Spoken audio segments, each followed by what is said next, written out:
Coming up on TPI. One particular day, I was so stressed out, I almost lost my mind. It was at that point I said, am I living for material things?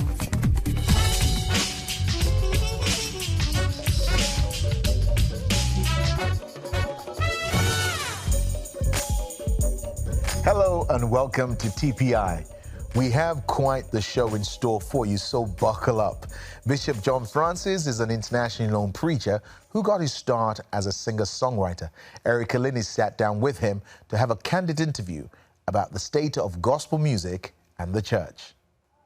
There's two things that seem to be a mainstay in your life, music and church. Yes. So I want to talk to you about those two things. But before we start, I want to show you something because I found something on the internet.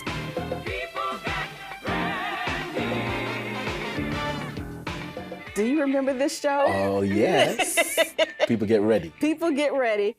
And I watched it and I'm like, wow, even back then, Right. you had a variety show, you signed with Columbia, you did a lot in gospel music. Yes. And I was told that you helped shape gospel music in the UK. Yes. But I'm curious, what shaped you as a gospel artist? My dad's from Jamaica, and he moved from Jamaica to the UK. And then for a short span, he went to America to work for 1 year and 6 months. And I remember him bringing back to me 3 albums.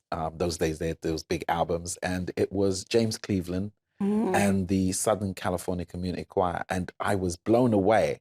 I remember looking at that, the cover, imagining being there. And that was the opening for me of gospel music. Then I wanted to go to America after seeing that. So my mother paid for me to go to America. And at the time, our church was a part of an organization called Firstborn Church of the Living God.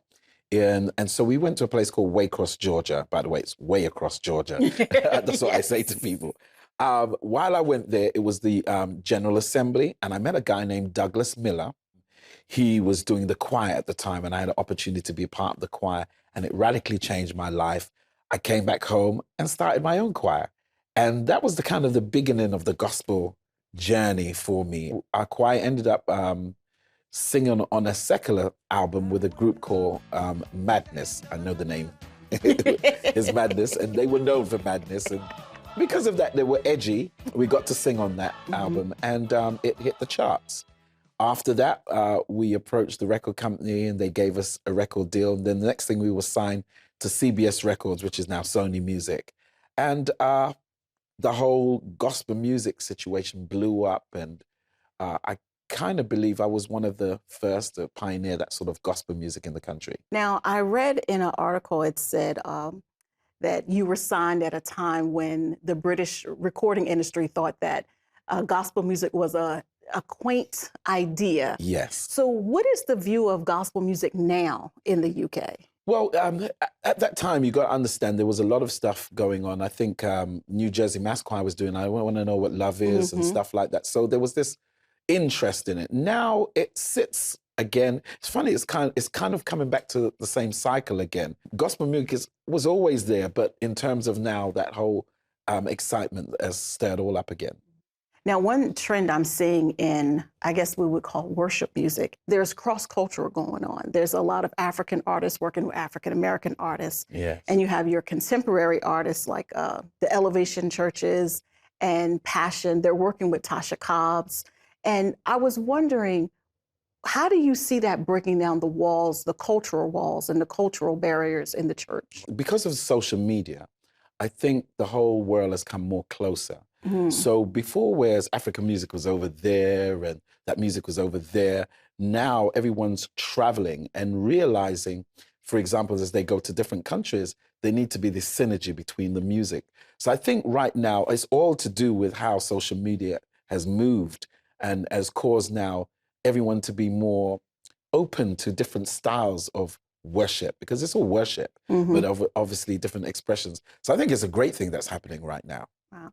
Now I want to talk about the church. What would you say the church should be focused on? We, the church now, our voices should be heard. And I think we should get to a place where the authentic people of God should open their mouth, declare the gospel of Jesus Christ. So we're seeing Muslims getting saved. They want to know about Christ. They're excited about the way we pray because, you know, they're used to this structural prayer, but he goes, oh, when you pray, it's like God is here. There is a cry for authenticity, truth. And I think the challenge is the world wants authenticity, but the church doesn't. Because as a minister, if I come out and say, hey, I'm struggling with this, this, and this, then the first line is, well, you need to sit down. You can't minister anymore. Yeah. Everything you've done is negated. There's this challenge between, okay, I've done wrong, and I need to take some time out to restore. Not that God hasn't forgiven me, but I need to get myself refocused. And I think sometimes when people hear that, they feel like, oh, I'm being punished. And that's because of how the church was perceived. But I think if we set up basically a support system that when people are going through and they make mistakes, recognize, listen, your position is here. That's not, I didn't give you this. This is your ordained position that God has called you to serve in. Let's just take some time out, restore, if it's counseling or whatever you need to do, let's go through. And what is needed, which has never happened in the old church, is a support system. So they feel supported in that process. And then we clearly bring them back to the place where God has called them. And sometimes you have to show people your wounds.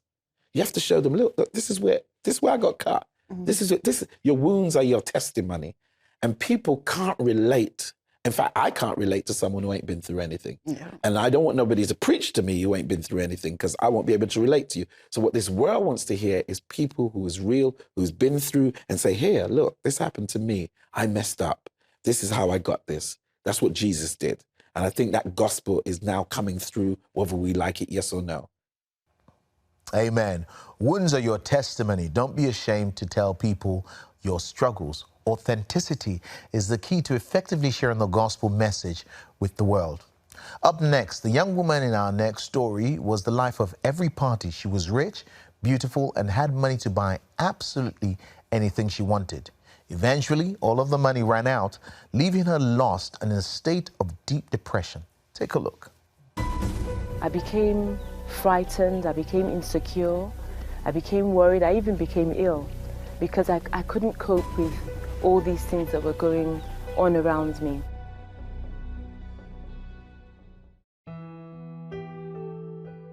Ruthie Dixon had it all. Her father was a high-ranking government official in Nigeria who made sure his family lacked nothing. We moved to the United Kingdom. At about the time I was about 9.5, 10, he was given a political post as a presidential liaison officer. So it was at that point that he thought it would be better if we all moved to Nigeria. That's when things began to unravel. My mom didn't come with us straight away. There wasn't really anyone to take care of me.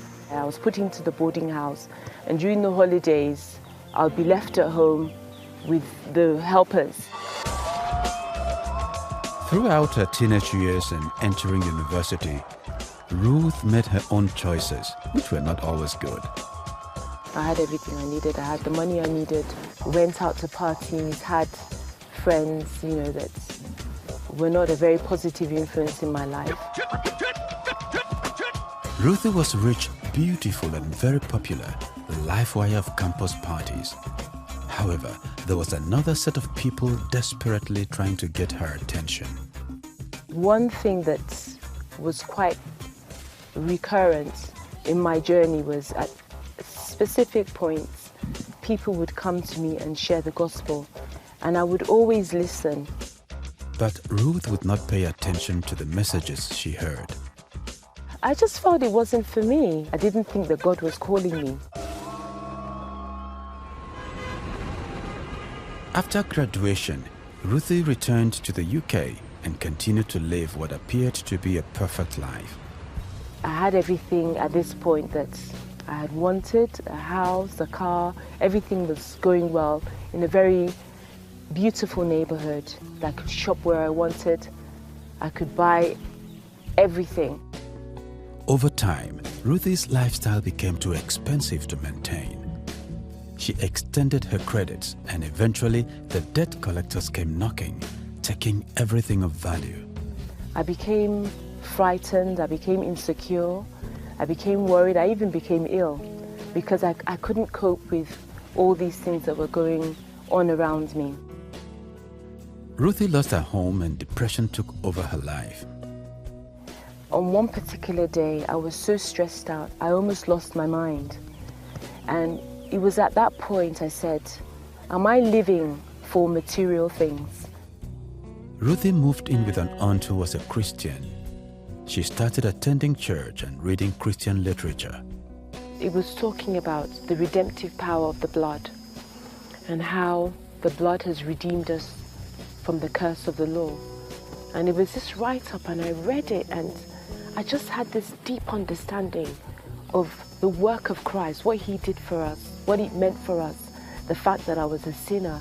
The revelation came to me that it's through Christ that I'm saved. He's the one that cleanses me. He makes me whole. Ruthie knelt down in her room and cried out to Jesus. And I was crying, I was weeping, because it just dawned on me the full impact of what Christ had done, and the situation without him, the life I was living without him. That was the point at which I gave my life to the Lord. The pressure on Ruth did not lift immediately, but she had found a place of comfort and strength in her relationship with God. I felt brand new when that revelation came upon me, the reconciliation, the fact that I could talk to the Father freely. I could be myself with him, and that I was his own, that finally I had some form of security in my life, a real father. It changed my perspective about myself. It made me feel secure for the first time. While studying the scriptures, Ruthie says God opened her eyes to see his purpose for her through the life of Ruth in the Bible. She became a committed worker in church and later a missionary. She has also written many books, one of which is titled Ruth.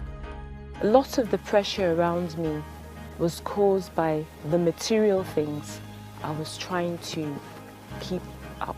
And I found out how Ruth had to leave behind her past life in order to enter the promises of God. So that book was a transforming key to my life. It changed my life completely, it changed my perspective. Ruthie now sees God always had everything she ever needed, even more than all the material things that she idolized. I found myself at the point in my life where I owned my own property. I had a 4-bedroom house in England, completely detached, and I had to leave that house and go into the social housing system. That was the lowest point in my life. I felt my world had ended. But looking back now, I just see how silly I was. Because I placed so much emphasis on the material things that I couldn't see that God was using that pathway to get me into my purpose, my destiny. Sometimes I've discovered that the Lord will shake things around you, strip things away, because he loves us, because he knows that as long as we hold on to those things, we're never going to fulfill our purpose. You know, expensive things come and they go, but our souls live forever. Mark chapter 8, verse 36 says, "What good is it for someone to gain the whole world, yet lose their soul?" Holding on to material things will never bring you lasting joy. When Ruth lost her car and her home, she almost lost herself because her identity was wrapped up in things. The only thing that will truly last forever is a relationship with Jesus. And I want to invite you to have a relationship with him now. It starts with a simple prayer where you pray and ask him to come in. So pray these words with me. Heavenly Father, I confess today that I have need for your son Jesus. I confess that I've lived my life with my back to you, rejecting the gift of your son Jesus. Jesus Christ, I ask you today to come into my life. Take away the dead me and give me new life, that I may be like you and be in you and have everlasting life with you. Thank you for your sacrifice and thank you for accepting me. Amen.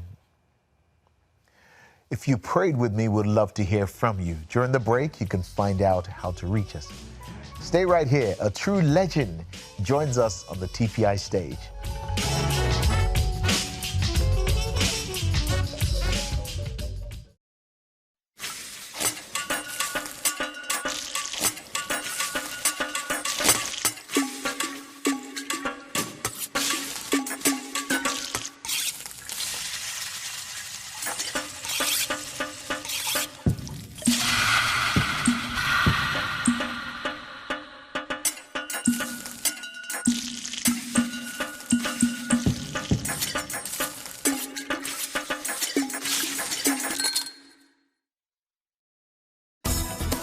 Your Turning Point experience doesn't have to end when the program is over.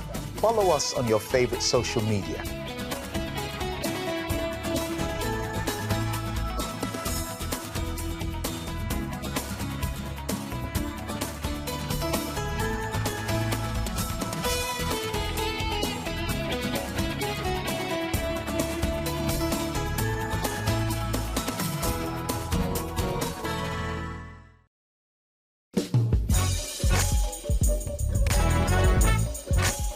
Welcome back. Hip-hop artist Legend is doing something quite unique in the music industry.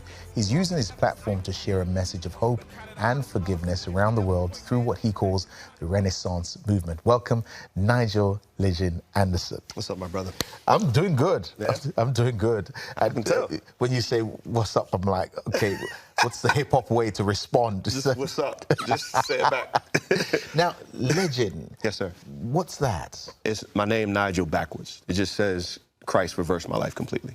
Oh, that's amazing. Thanks, man. So you are a hip hop artist, but you didn't grow up in hip hop. You didn't grow up in church hip hop. You came from outside of that. And when you first heard about it, you were alarmed. Like, what's that? Yeah, it sounded like a dumb merger to me. Like, this doesn't fit, because church I experienced and hip hop I experienced were two different things. But I saw that some guys really modeling it well, some local artists around here. And I saw that, wow, the gospel really does incarnate in culture. And it's not about the culture, it's about the message. And then it gets filtered in the culture. And I thought it was a beautiful thing. Now, one of the things I discovered about you was you growing up, you had a father who was present, but then he went through personal tragedy, which led him down a sorry path, and he left the home. Yeah. But then he contacts you after 15 years. 15 years of being away. But you found it difficult to embrace him. Yeah, I'm like, you can't just pop up, ask for forgiveness, and get it. Who does that? Right? I didn't tie what Christ did to that moment. And I was just okay. So you were a Christian at this point? No, I was church to this point. I don't think I actually believed. I knew the rules, right? Like, don't kill people, don't steal stuff, check, right? You know what I mean? And but it wasn't how I was living my life. But he calls you after 15 years, wants to see you, sits with you, you have a nice meal, and then he says, forgive me, and you like... I push him away, like physically push him back, like, don't touch me. Like, wow. This was my only opportunity to hurt him back, and I needed to take it into the way I was thinking. And it was about 9 months after that point, I can look back now and see God working on me. Right. But I just called him one day 9 months later, like, hey man, I'm gonna drop it. I let it all go, I forgive you.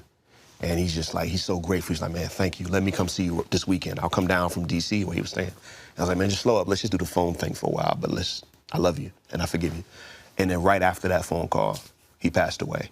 So gosh, so if you hadn't been prompted to do that, he would have passed away without you making amends with him and speaking to him. Yeah, and I would have carried that.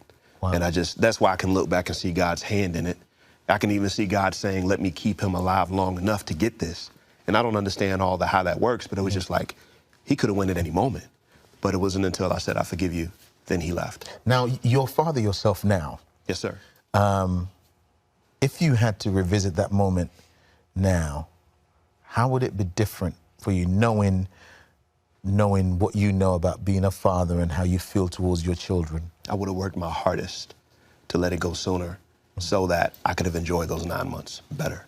Because I would rather take 9 months of knowing them through no moments of knowing them. So, you know, the way I decided to honor my dad is I have a daughter named Shekinah, I have a son named Josiah. And I decided that, you know, talk to my wife, if we ever have a boy, let me honor my dad by giving my son his name for a middle name. So that's what we did. So my son's name is Josiah Zaniel Anderson. My dad's name was Zaniel. Wow. But that was the way I could honor him. But if I had to go back, man, I'd do my best to forgive early. It's incredible what God is doing with fathers. But let's talk a bit more about the music. You don't just make beats, as they say. you take your music and travel the world looking at changing people's lives. Yeah. And one of the countries your work touches is South Africa. Yeah. I love South Africa. There are young people that you experience, you and your team experience, who are at risk, young people, and you decide you make a record to provide resources to create a safe house for them. Yeah, yeah. Tell us a bit about that particular project and how it's going. In 2017, we made an album. My team and I made an album called Safe House by RMM. And the goal was to bring awareness and resource to an effort we saw that our friends Curious Global in South Africa are doing. They're taking care of kids who've lost their parents during the day, but particularly vulnerable kids who are at danger of being trafficked. They said they needed a safe house for them. When we came back, we couldn't stop thinking about that safe house. And we just wanted to help. So we did an album, and that raised funds. 100% goes to them to this day, but we raised funds and awareness to say, hey, this is a problem I didn't know about, and I want to help. Right. And that turned into us forming a separate nonprofit called Safe House Project, Inc., that now is focused on continually funding that forever, as well as doing a national expansion to work here in the States. Now, someone would say, you know, it's all right, you've been very kind, you know, being very kind missionaries in Africa, but there were kids who were at risk, kids being trafficked over here in America. Yeah. What are you doing about America? Well, yeah, I mean, and we did get those questions, and it was like, look, I don't know. I just know God said start here. And I had no idea it was going to turn into what it's turning into. Like, we are making amazing connections. Our team, Christy Well and Brittany Dunn, are doing amazing work. And at the end of the day, when I came home and got off the plane, my kids are American. So I'm like, who's doing efforts here? And there's a lot of amazing work that's being done here. But we wanted to make sure that that was our focus, because most efforts from major entities goes overseas. And we wanted to focus our efforts here in the States while also providing resource to South Africa, where we started at the same time. So the movement continues. Your work with people on the streets and those who are broken continues. So what's the next 5 years looking like for you and your team? The next 5 years, man, has been me really scaling down the focus on my voice as an artist, because it all goes back to the core of the message people are getting that creates the demand for traffic, that creates the drug culture that my father was victim of, and he fell to addictions and alcoholism, and the hopelessness. Like, you hear music is great because it allows expression, but a lot of times you don't hear hope. And I want to increase my voice as an artist in the industry and in the culture to say, hey, man, I feel all this stuff, I get it, but I found hope, and I found reconciliation, and I found forgiveness that doesn't make any sense, but it's still available. And I found it for me, and it's available for you. I was able to let go of stuff that my dad did, and then God was able to look at me and say, I'm gonna let go of everything you did. And I want to spread that message as much as I can for as long as God will allow me. So my goal is just to increase my voice as an artist, so when I drop music or say that stuff, it reaches more people. That's it. Legend, thank you so much for sharing with us. Thanks for letting me be here. We pray the voice is amplified by God and by His Spirit as you go forward. Appreciate you, bro. Well, after the break, the legend himself performs on the TPI stage.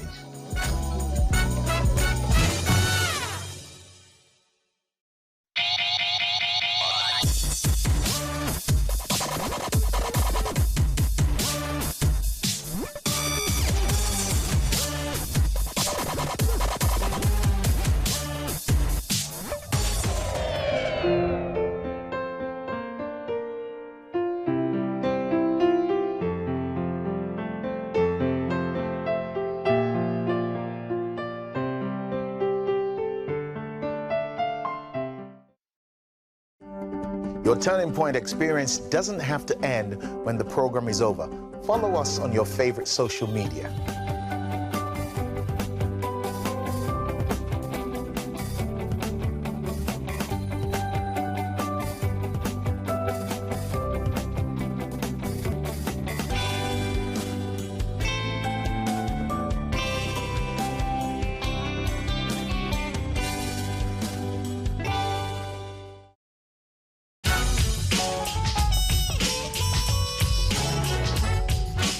Well, we've come to the end of the program. I leave you with one final thought. Success is liking yourself, liking what you do, and liking how you do it. We leave you with Legend performing his single, Fear Not. From all of us here at TPI, goodbye and God bless you. Well, go do it anyway. This for the dreamers, man. What's God told you to do with your life? Go trust him with it. Look, what are you afraid of? Well, go do it anyway. Hey, what are you waiting on? The right time is any day. My God said you better fear not. My God said you better fear not. My God said you better fear not. My God said you better fear not. Check me out.